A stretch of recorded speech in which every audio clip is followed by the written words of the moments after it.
High blood pressure क्या होता है? तो हार्ट के ज्यादा जोर लगाने की बीमारी का नाम है हाई ब्लड प्रेशर। जरूरी है कि जिसको हाई ब्लड प्रेशर हो उसको कोलेस्ट्रॉल भी हो? इस तरह का कोलेस्ट्रॉल हमारी बॉडी के अंदर नहीं होना चाहिए, तो हमारा कोलेस्ट्रॉल लेवल बढ़ जाता है और हमारा ब्लड प्रेशर हाई हो जाता है। हमारे हाई ब्लड प्रेशर और कोलेस्ट्रॉल का हाई होने का कारण हमारी डाइट में है।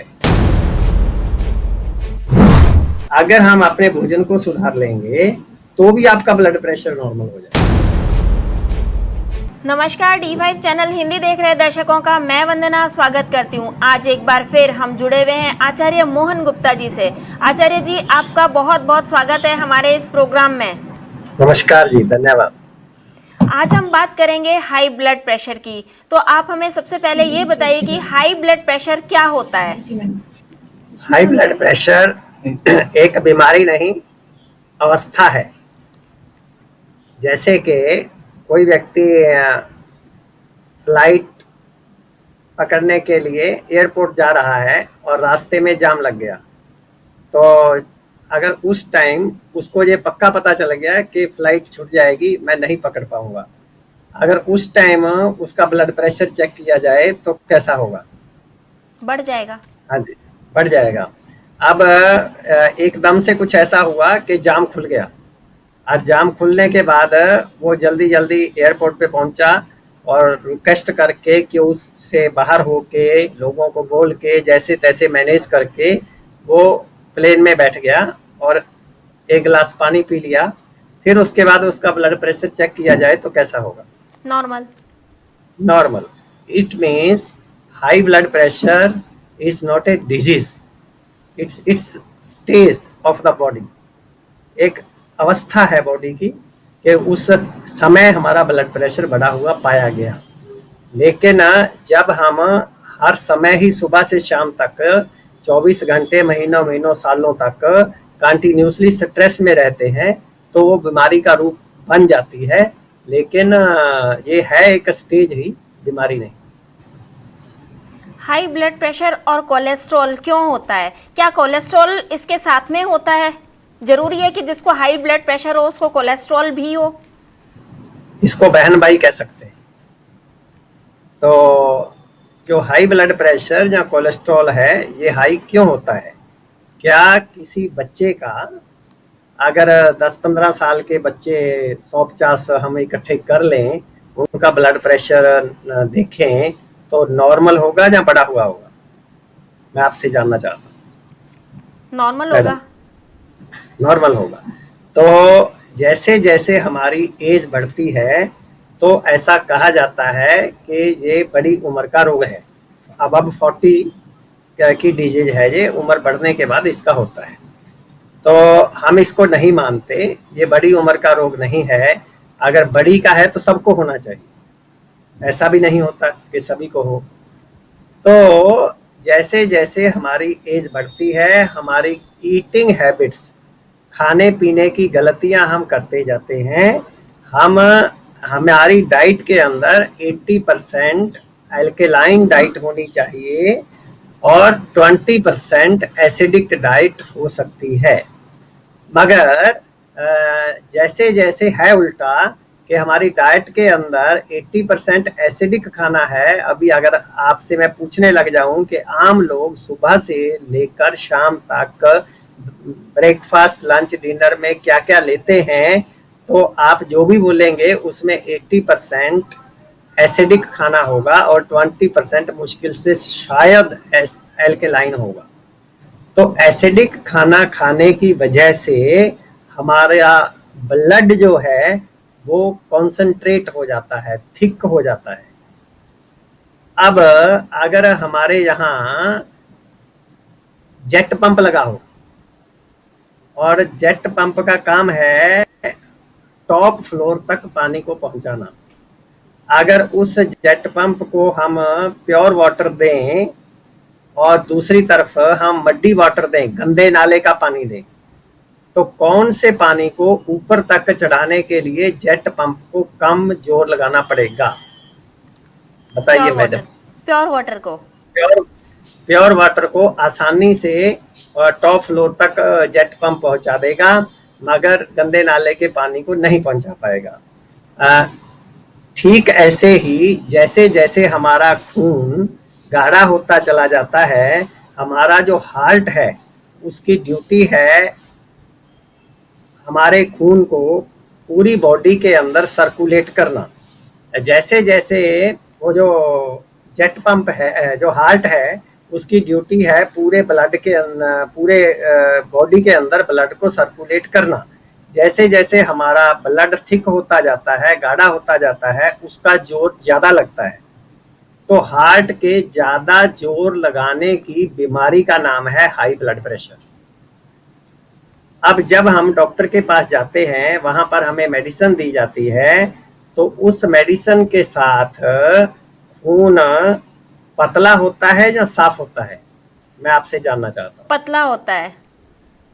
खून पतला होता है, खून साफ नहीं होता। क्या पता मेरी बात गलत हो, आपकी बात गलत हो सकता है उससे खून साफ भी हो जाता हो। हमें कैसे पता चलेगा कि खून पतला होता है, साफ नहीं होता? जिस दिन उस दवाई को वो बंद कर देते हैं लेना, तो उस दिन ब्लड प्रेशर नॉर्मल होता है या बढ़ जाता है? बढ़ जाता है। बढ़ जाता है। अगर वो दवाई इलाज हो, अगर वो दवाई खून को साफ करती हो, तो उसका एक पीरियड होगा कि 1 महीना खानी है या 2 महीने खानी है, उसके बाद बंद कर दो, ब्लड प्रेशर सारी उम्र नॉर्मल रहेगा। इट मीन्स जो दवाई हम रोज लेते हैं वो खून को साफ नहीं करती, खून को टेम्परेरी तौर पे पतला कर देती है। जब दवाई नहीं लेते तो खून वापस गाढ़ा हो जाता है, हार्ट की ताकत ज्यादा लगनी शुरू हो जाती है। अब हमने ऐसा कोई भी काम नहीं किया जिससे कि खून साफ हो जाए। जो हमारी आदतें हैं वो जैसी की वैसी ही रहती हैं, और दवाई खा के व्यक्ति को भ्रम हो जाता है क्या मेरा ब्लड प्रेशर नॉर्मल है, वो अपनी खाने पीने की आदतों के अंदर कोई परिवर्तन नहीं करता, तो दिन प्रतिदिन बीमारी का दवाई खाने से बीमारी कम होगी या बढ़ेगी? वंदना जी, दिन प्रतिदिन दवाई खाने से बीमारी बढ़ेगी ही, कम नहीं होती है।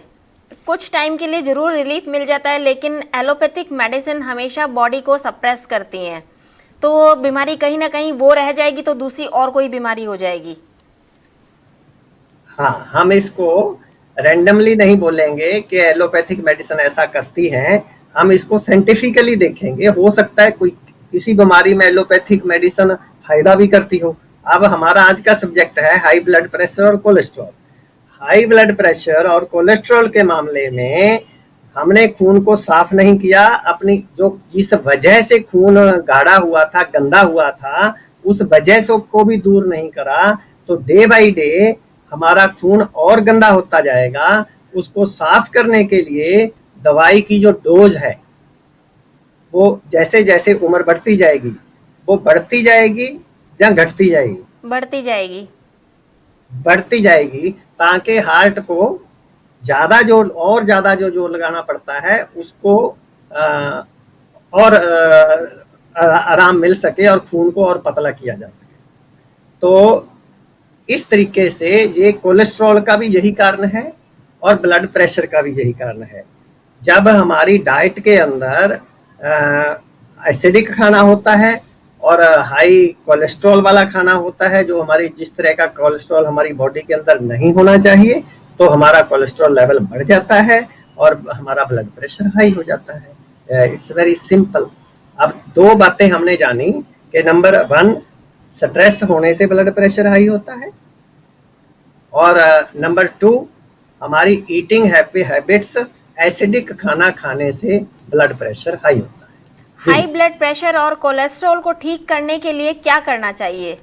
जैसे कि मैंने पहले बताया कि हमारे हाई ब्लड प्रेशर और कोलेस्ट्रॉल का हाई होने का कारण हमारी डाइट में है। हमें अपने खाने को बदलना होगा, एसिडिक खाने को छोड़ना होगा। क्या खाना केवल वो होता है जो हम मुंह से खाते हैं? नहीं, खाना जो हम सूर्य की धूप लेते हैं, तो सन बाथ भी एक खाना है। हमारी बॉडी को सनलाइट भी चाहिए। एयर, वायु, वायु भी एक खाना है। हमारे शरीर को वायु ही चाहिए। अगर हम भोजन 2 दिन ना मिले तो शरीर चल सकता है, और वायु 2 मिनट ना मिले तो क्या होगा? वायु को लेने के लिए हमें प्राणायाम करना होगा, आधा घंटा कम से कम रोजाना, और सूर्य की रोशनी से लाभ लेने के लिए हमें रोजाना आधा घंटा 45 मिनट सनबाथ करना होगा। और इसके साथ साथ अपने भोजन के अंदर परिवर्तन करके, मैं बड़े दावे के साथ कह सकता हूं, आप अपने केवल भोजन के अंदर परिवर्तन करके कुछ दिनों के अंदर अंदर, केवल मैं हफ्तों की बात नहीं करता, महीनों की बात नहीं करता, कुछ दिनों के अंदर अंदर आप ब्लड प्रेशर को नॉर्मल होते देख सकते हैं। ऐसा कौन सा भोजन होता है जिसको लेने से हमारा ब्लड प्रेशर और कोलेस्ट्रॉल लेवल नॉर्मल हो जाएगा? विद इन फ्यू डेज आपको उसकी इम्प्रूवमेंट दिखाई पड़ जाएगी। इसकी विस्तार से सुबह से शाम तक के भोजन की जानकारी, ब्रेकफास्ट, लंच, डिनर, पूजा जी आपको बता रहे हैं। आइए जानते हैं कि अगर ब्लड प्रेशर हाई हो जाए तो करना क्या है। अगर ब्लड प्रेशर हाई हो जाए तो हमने किसी भी बीमारी के लिए क्या करना है। हम सब रात को सोए, सुबह जगे, अपने बिस्तर पर बैठे बैठे हम भगवान को, अपने गुरुदेव को, माता पिता को, जिनको भी हम मानते हैं, दिल से याद करेंगे, उनका धन्यवाद करेंगे। उसके बाद सबसे पहले फ्रेश होने के लिए जाएंगे। अगर हमारा स्टमक, पेट अपने आप साफ हो जाए तो बहुत बढ़िया। अगर पेट अपने आप साफ ना हो तो ये नॉन वायलेंट एनीमा की हेल्प से पेट को साफ किया जा सकता है। ये नॉन वायलेंट है, इसका कोई भी नुकसान नहीं है और इसकी आदत नहीं पड़ती। इसमें 150 ml के लगभग 200 ml के लगभग पानी भर लेते हैं। इसमें मार्क्स बने हुए हैं। थोड़ा सा पानी इस टैप में से निकाल के इसको कहीं पर हैंग कर दीजिए 2-2.5 फुट की हाइट पर, बाथरूम के पीछे ही, गेट के पीछे ही, और इसके ऊपर थोड़ा सा ऑयल लगा दीजिए। कैथेटर पर थोड़ा सा ऑयल अपनी एनएस पे लगा लीजिए। इसको इतना ही एनएस में इंसर्ट करिए, टैप को खोल दीजिए। आधे मिनट के अंदर ही पानी अंदर चला जाएगा। उसके बाद सीधे खड़े होके आप अपने पेट की क्लॉकवाइज मालिश करिए। 10-15 मिनट के बाद आपको प्रेशर होगा, आपका पेट बिल्कुल अच्छे से अपने आप साफ हो जाएगा। इस तरीके से आप नॉन वायलेंट एनीमा का इस्तेमाल करें। जब पेट साफ हो जाए तो जैसे आपको अभी अभी बताया आचार्य जी ने कि सूर्य भी भोजन है, हवा भी भोजन है। आप कहीं छत पर, पार्क में, खुली ताजी हवा में जाकर छत पर सुबह सुबह की रोशनी अपने शरीर के ऊपर लगाइए। ध्यान रखिए, हमने सूर्य की रोशनी लेनी है, गर्मी नहीं। सुबह सुबह की कच्ची धूप 5-10-15 मिनट, जितना आपके पास समय है, शरीर के ऊपर लगाइए। ढीले ढाले कपड़ों में, कम कपड़ों में, सफेद रंग के कपड़ों में, सूती कपड़ों में धूप लगाइए। ठीक उसी समय आप वायु स्नान भी करिए, यानी एयर बाथ। शरीर के ऊपर धूप और हवा सुबह सुबह की 15-20 मिनट, आधा घंटा, जितना समय है, लगने दीजिए। फिर इसके बाद जब आप घर वापस आते हैं, आपको पहली भूख लगती है, तो हमने एक डाइट चार्ट जो मैं अब आपको देने जा रही हूँ वो है येलो डाइट चार्ट। इसको फॉलो करने से आपका ब्लड प्रेशर कुछ ही समय में नॉर्मल हो जाएगा।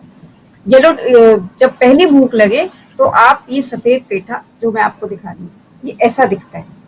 ये यहाँ से अंदर से व्हाइट होता है और बाहर से ऐसे ग्रीन होता है। इसका ये छिलका हटाना है, अंदर से ये सीड्स वाला एरिया निकालना है, और इसके हार्ड पीसेस लेके, ये सॉलिड पार्ट लेके इसको जूसर में डालिए और जूस निकाल लीजिए। मिक्सर में छोटे छोटे स्लाइसेस कट करके पानी मिला के आप जूस तैयार कर सकते हैं। इसके बाद जब आपने पेठे का जूस पिया, अगर ये पेठे का जूस आप में से किसी को उपलब्ध ना हो तो आप हरा नारियल पानी ले सकते हैं। हरा नारियल पानी तो लगभग सभी जगह मिल जाता है और ये 12 महीने उपलब्ध भी होता है। आप ये नारियल पानी ले लीजिए।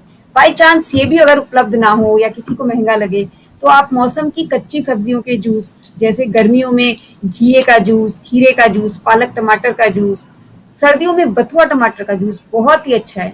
इस तरीके से सर्दियों के मौसम में सर्दियों की कच्ची सब्जियों के जूस, गर्मियों के मौसम में गर्मी की कच्ची सब्जियों के जूस। ये जूस के अंदर कोई भी नमक, मसाला, नींबू नहीं मिलाना। इनको ऐसे का ऐसा पीना है, और जब पीना है तभी तैयार करके घूट घूट करके सिप बाय सिप करके पीना है। लगभग 2 घंटे के बाद जब आपका ब्रेकफास्ट आपको करना हो तो आप मौसम के कच्चे सलाद में आप मौसम की हरी कच्ची सब्जियां लीजिए। जैसे अभी आप गर्मियों में ले सकते हैं देसी खीरा, देसी टमाटर, शिमला मिर्च, कच्चे नारियल की गिरी और हरा धनिया पत्ता। ये कच्चे नारियल की गिरी, मैं इस गिरी की बात कर रही हूँ जो नवरात्रों में देवी माँ पर चढ़ाई जाती है, ऐसी सफेद गिरी निकलती है। इसको आपने ग्रेट करके अपने कच्चे सलाद में मिलाना है। सारी सब्जियों को छोटा छोटा काट लीजिए जो सलाद में डालनी है। नारियल की गिरी को ग्रेट कर लीजिए, हरा धनिया बारीक काट लीजिए और ये सारे सलाद को आप अच्छे से तैयार करके लगभग आधा किलो सलाद आप नाश्ते में खा लीजिए। याद रखिए कच्ची सब्जियां मौसम की ही लेनी है। गर्मियों में आप खीरा लेंगे, टमाटर लेंगे, सर्दियों में आप मूली, गाजर, शलगम, फूल गोभी, इस तरीके की जो सर्दियों की सब्जियां हैं वो लेंगे। 11 बजे आपने सैलेड खाया, 10 या 11 बजे आपने सैलेड खाया, फिर आपको भूख लगेगी 2-3 बजे के आसपास। 2-3 बजे के आसपास आप एनएलएस की चपाती, कंपोजिट चपाती और एनएलएस की स्टीम्ड वेजिटेबल खाइए, बहुत ही टेस्टी। कैसे तैयार होती है? आपने आटा लेकर चोकर समेत उसके अंदर कोई भी मौसम की सब्जी मिलानी है, जैसे कि पत्तेदार सब्जियों में अगर गर्मियों में पालक है, धनिया है, सर्दियों में बथुआ है, मेथी है, जो भी पत्तेदार सब्जियां उनको अच्छे से धो के काट के आटे में गूंद दीजिए, आटे में नमक मत डालिए।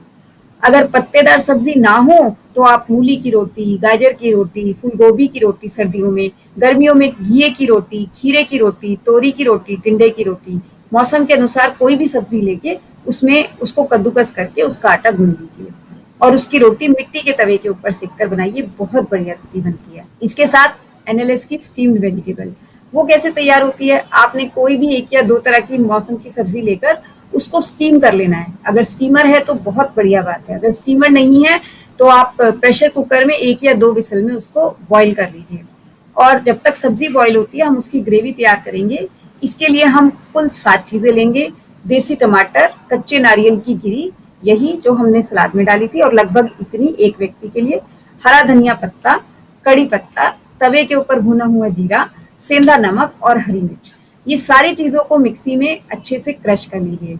उसके बाद जो सब्जी स्टीम हो गई उसमें इसको मिला दीजिए, गैस को बंद कर दीजिए और कुकर में गरम गरम सब्जी में ग्रेवी मिलाने के बाद उसको बंद करके 5-10 मिनट के लिए छोड़ दीजिए।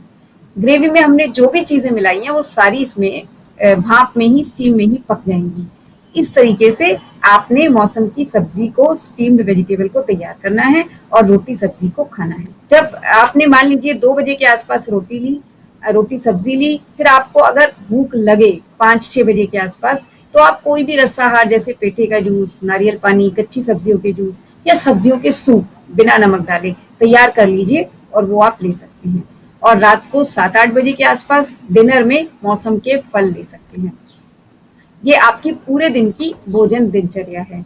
अगर आप रात को भोजन लेना चाहते हैं तो आप इसको चेंज भी कर सकते हैं। सुबह कच्चे सलाद लें, दिन में जो लंच है उसमें मौसम के फल लें और रात को रोटी सब्जी ले लें। अगर आप दिन में रोटी सब्जी लेना चाहते हैं तो पहले वाली दिनचर्या को फॉलो करें। इस तरीके से आप कोई भी दिनचर्या अपनी सुविधा के अनुसार अपना सकते हैं। इसके साथ साथ ये हमारी गीली ठंडी पट्टी है, इसको पेट के ऊपर लपेटना है।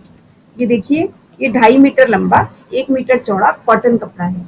इसको हमने 4 फोल्ड कर लिया है, 4 तह इसकी लगा ली है। इसको सादे ताजे पानी में भिगोकर निचोड़कर, रूम टेम्परेचर पानी में, ना तो फ्रिज का ठंडा लेना है ना ही टैंकी का गर्म पानी लेना है, भिगोकर निचोड़कर इस तरीके से तह लगाकर और इसको पेट से कमर की तरफ चारों तरफ लपेट लेना है। पेट से कमर की तरफ ऐसे पूरा लपेट लेंगे।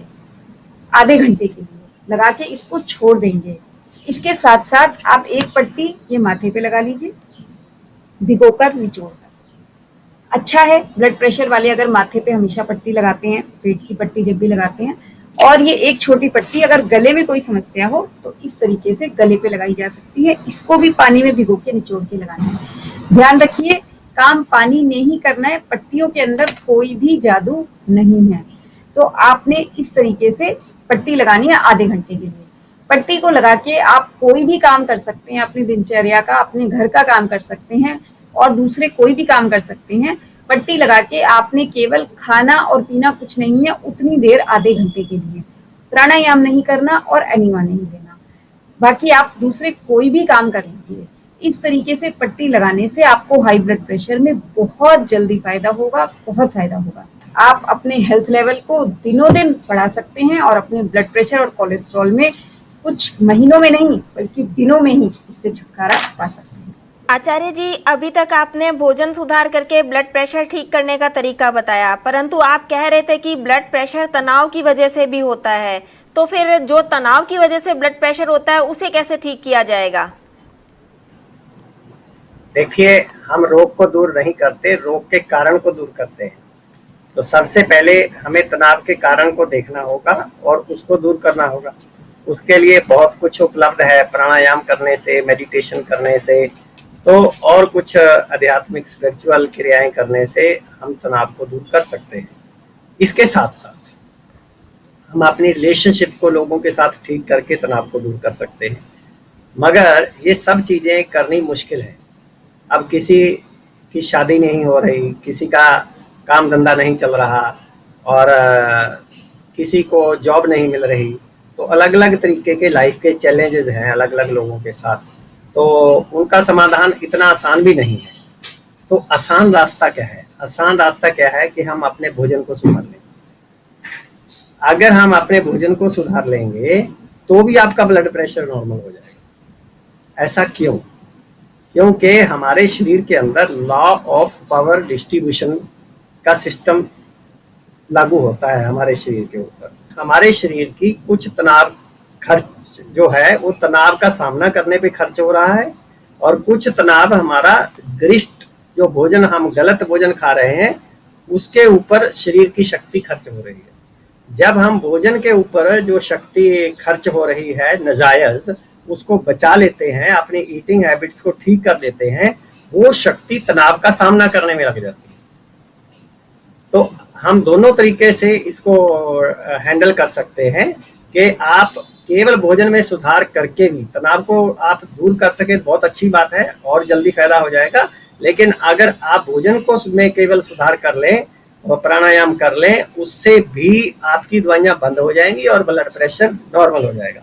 आचार्य जी, कहा जाता है कि ये वंशानुगत होता है, यानी कि हेरिडिटिकल होता है, क्या ये सही है? हम हाई ब्लड प्रेशर को, कोलेस्ट्रॉल को और बहुत सारी बीमारियों को, जिनको अक्सर हेरिडिटरी बोला जाता है, लगभग 99 ऐसी बीमारियां, 99% जिनको हेरिडिटरी बोला जाता है, हम उनको वंशानुगत या हेरिडिटरी नहीं मानते।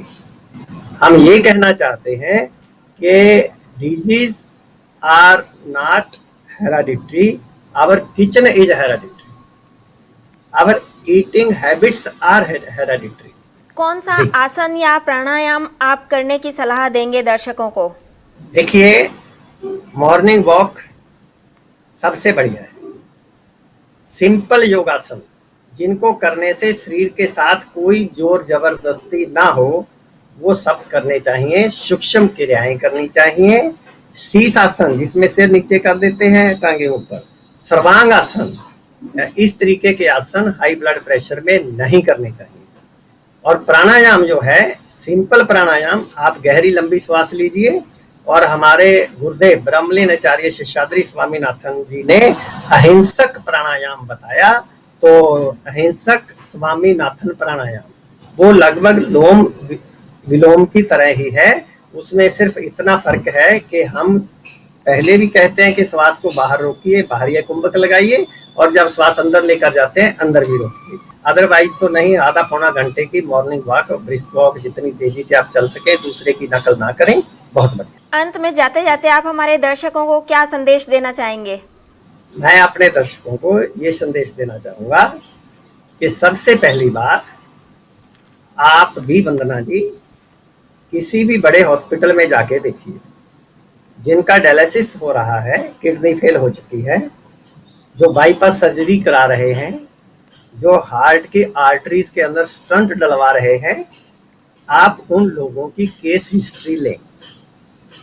तो जब आप उनकी केस हिस्ट्री लेंगे, आप तो प्रेस रिपोर्टर हैं, मीडिया में हैं, आपको ये काम करके देखना चाहिए। तो आप देखेंगे कि उनमें से मोर देन 90% या तो वर्षों से, पिछले 10-20 साल से हाई ब्लड प्रेशर के रोगी पाएंगे, और जहाँ शुगर के रोगी पाएंगे, और वो उनकी दवाइयाँ भी लेते मिलेंगे कि वो दवाइयाँ भी रेगुलर खा रहे थे और उसको नॉर्मल भी रख रहे थे, कभी दवाई लेने में गलती भी नहीं करते थे। कहा जाता है blood pressure normal, sugar normal. आपको जो हार्ट अटैक आ गया ना जी, ये किडनी फेल हो गई ना जी, ये नया रोग आ गया।